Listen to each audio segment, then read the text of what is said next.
Alright there guys, welcome back to the channel. So it's Sunday and I've got rosy cheeks for some reason, don't know why it's showing up like that. And it's time for Paper Talk, guys. So I've got three stories I want to talk about today. This one, basically, it's, a lot of Liverpool fans are talking about Palhinha to Liverpool in January. Now, the Star are basically saying that City are going to get involved with this now because they can't sign Lucas Paqueta. For me, Palhinha and Paqueta are not the same type of player. Palhinha is more of a defensive midfielder, and to me, Paqueta is more of a De Bruyne type player. Tell me if I'm wrong there. I feel like that's the case. And just basically at the bottom here, it just goes on about how Liverpool are also involved, but they don't really want to sign him right now because they've got too many players in midfield, whatever. And then it does also link Andre as a potential replacement for Palhinha to Fulham. Now, for me, if Liverpool don't sign Andre in January, then to me, Liverpool pulled away from the deal. I don't know the reasons why. They've either got somebody else lined up who's potentially better than Andre in their opinion, or maybe they've got something back from the player, basically where he's tried to renegotiate the agreed contract or whatever. Something has happened to make Liverpool pull away from the deal if it doesn't happen. He's been linked with a move now for a long time to Fulham as a replacement for Palhinha. And, you've got to think if Palhinha is sold very early in the window, then the odds on this happening will, rise astronomically because Fulham are going to have a lot of money to play with if they sell Palhinha, whether he goes to City, United, Chelsea, Bayern Munich, wherever he goes, they're going to be paying 50 plus 60 million to sign him. So it is kind of linked to Liverpool in regards to the Andre situation. I don't think for one second that Liverpool are going to go inside Palhinha. It's not a Liverpool signing under FSG. He's 28, 29 years of age, 50, 60 million. It's just something they're not going to do. So yeah, I just thought I'd bring it up basically to say that, Andre again is being linked with Fulham and City are apparently involved in this now as well. So yeah, let's move on. Sticking with Fulham though, apparently, according to the Mirror, Fabio Carvalho would be up for going out on loan to Fulham if he's recalled back from Leipzig by Liverpool. It says here that Liverpool have opened formal dialogue with the Bundesliga club as they currently are unhappy with Carvalho's lack of minutes in Germany. However, Leipzig have reaffirmed that the 21-year-old remains a part of their plans for the remainder of the campaign, even though the deal does not include a permanent transfer clause. And then the Leipzig sporting director said something along the lines of, and they quote him in here midweek, saying that they're not prepared to entertain the talk of a possible termination. These are the typical power games that will ultimately emerge. Liverpool would ideally like to send Carvalho on loan to another club for the second half of the season, where regular playing time is on offer for the benefit of his development. Now, I think this is something that I did touch on in the last video I did about this, where a lot of people are of the opinion that when Carvalho comes back, it's going to be so he can play for Liverpool.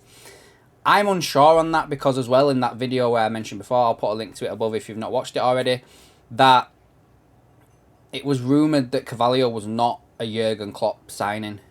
And then obviously Carvalho made the comments, which I think they do touch on again a bit further down here, just so I can read them out to you again, basically saying that, he was asked, did he ask Klopp's... I've got a brain fart then. Did he ask Klopp's opinion before going to Germany? And he said that he doesn't really speak to him, to be fair. He didn't give me any advice. I just had to learn as I go, and I feel that is better for me to mature anyway. He further then went on to clarify why he thinks that it didn't work at Liverpool, and he was quoted as in saying, I feel like the reason it hasn't worked at Liverpool for me is because of the position I've been playing on the left, which is not my real position. This is something again that I touched on in that video, and he mentions that he was told that he would come to Liverpool and play as a number 10, but we don't really play with a 10, whereas here at Leipzig we play with two 10s, and you still can't get in the team. And it's more, I'm able to get in on the inside, I'm able to turn and go forward, so I'd probably say that's the reason why it hasn't worked. And I would kind of go along with that, guys, I really would. He's more of a second striker, number 10 position, and we don't play with that. Now, if he was to come back to Liverpool, I could see him as like an understudy to Szoboszlai. But then you've also got Harvey Elliott who can play there. Curtis Jones. Gravenberch. There's a lot of stuff there. And if the rumours are true that he is not a Jurgen Klopp signing, then I just don't think he's got very much future at Liverpool, in my opinion, guys. Like, what do you think? Like, and going to Fulham, it feels like it's more of what he wants to do, going back to settings and surroundings that he's very familiar with, because in this article here as well, it does mention how Fulham are not really looking for an attacking midfielder because they're already fully stocked there. And, basically Marco Silva is quoted when he was asked whether he would go in for Carvalho. It's not for me to talk about. Liverpool bought him, and that's for Jurgen and Liverpool to talk about it. So, I don't know. It doesn't sound like they're interested in him. Burnley are also mentioned here in this article. Now, that would be interesting as they're struggling at the bottom of the table. And, you go there, you're going to probably get a bit more game time there, whereas he might not get half as much game time if he goes back to Fulham. Do you know what I mean? Like, yeah, bit of a weird one. I've 50-50 on whether he even gets recalled in the first place, guys, in all honesty. So let's just wait and see what happens there. But Fabio Carvalho will definitely be something to watch for us in the January transfer window.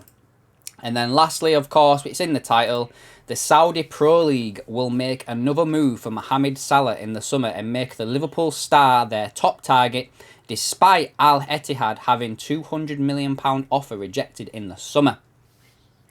And there's a few bullet points here. Mo Salah is the Saudi League's top target due to his status in the Arab world. Liverpool forward will be entering the last 12 months of his contract in the summer.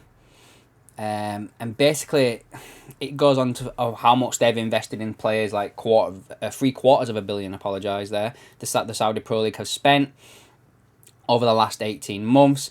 They see that Mo Salah would be a more important transfer target than Cristiano Ronaldo, which goes a long way to say something, but it makes sense. The religion, the culture. He's probably the best player to ever have come out of that type, that side of the world, in my opinion, anyway. And basically as well, Salah will have 12 months left on his current contract, which is $300,000 a week, leaving Liverpool the stark choice between cashing in or offering him a mega deal to end his club career at Liverpool. Now, for me, I've not seen any type of reliable, discussions or reports that Liverpool are anywhere near offering him any sort of new contract or anything like that. And I've been leaning towards the side that, Liverpool are going to sell Salah in the summer for about a few months now. I think it's been on the cards for a while. And it says here that Salah did not agitate to leave or open negotiations with Al Ittihad last summer, which again, I don't believe for 1 second. Liverpool as a club, we do it ourselves. If we want to go sign a player, we speak to the player beforehand and basically sort out everything, like what the player's going to be looking for in wages, the agent. So then we've got some sort of idea of what we're playing with and how to budget and everything like that. You don't just go to a club and say, right, we'll pay you what you want right now. We've got to sit down with this player and hope to God we can, come to terms with the contract. Salah would have known what he was going to get offered from Saudi Arabia, and he probably would have agreed with it, and that's why they came in to try and buy him. Because he's up for the move. And why wouldn't he? When it says here that Liverpool could not compete with the extraordinary tax-free salary of $1.25 million a week that he was offered last summer.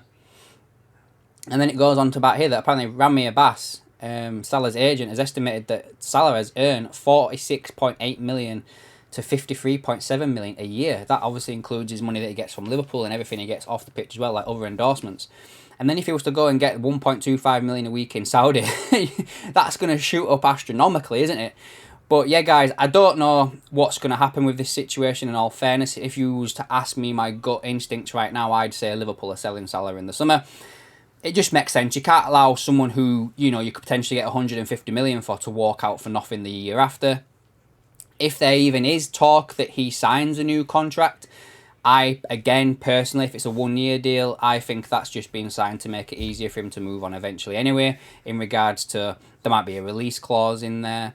If he signs an extra 2 to 3 year contract, then we might be talking that he might be spending a little bit more at Liverpool.